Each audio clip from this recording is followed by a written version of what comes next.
All right, here we go. The deadline has officially passed, the final squads are pretty much locked in, and you can just feel the excitement building for the 2026 T20 World Cup. So today, we're going to break down all the final rosters, look at the big surprises, and get into some of the last-minute drama as the world's best get ready to battle it out in India and Sri Lanka. So get this, the magic number right now is 19. Out of the 20 teams that are going to compete for all that T20 glory, 19 of them have submitted their final 15-player squads. I mean, the rosters are set, the game plans are being drawn up, but there's still one glaring, empty spot in the lineup. And right off the bat, two huge storylines have already popped up before a single ball has even been bowled. First, one of the big tournament favorites, Australia, has been hit with a massive blow. It's now confirmed that injuries are going to sideline both Pat Cummins and Matthew Short.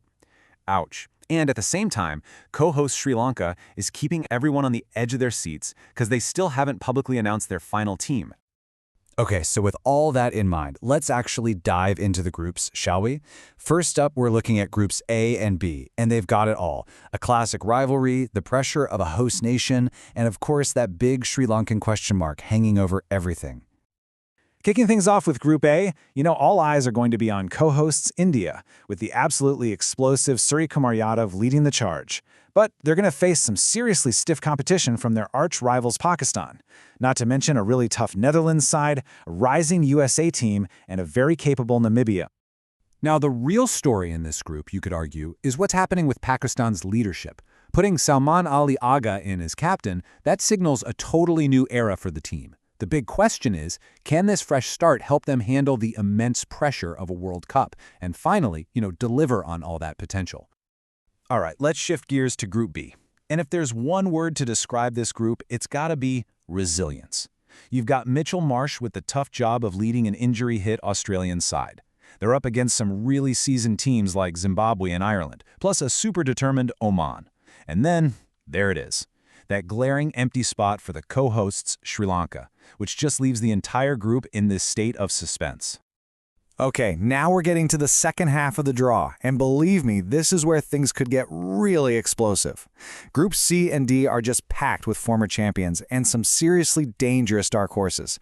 This is going to set the stage for some massive, massive clashes. So Group C is serving up a heavyweight clash between two former champions. You've got a youthful England side captained by Harry Brook, and they're going to take on the pure flair of the co-hosting West Indies. But listen, neither of them can afford to slip up against some very tricky opponents, like Scotland, a super passionate Nepalese team, and Italy. And finally, we have what a lot of people are calling the group of death. And for good reason. I mean, Group D is absolutely stacked. You have the perennial contenders South Africa and New Zealand, and right alongside them is arguably the most dangerous T20 side in the world, Afghanistan, led by the phenomenal Rashid Khan. Phew! Canada and the UAE are going to have a monumental task in front of them. So, we've seen 19 of the 20 teams. The picture is almost complete, but there's still one final piece of the puzzle that needs to fall into place.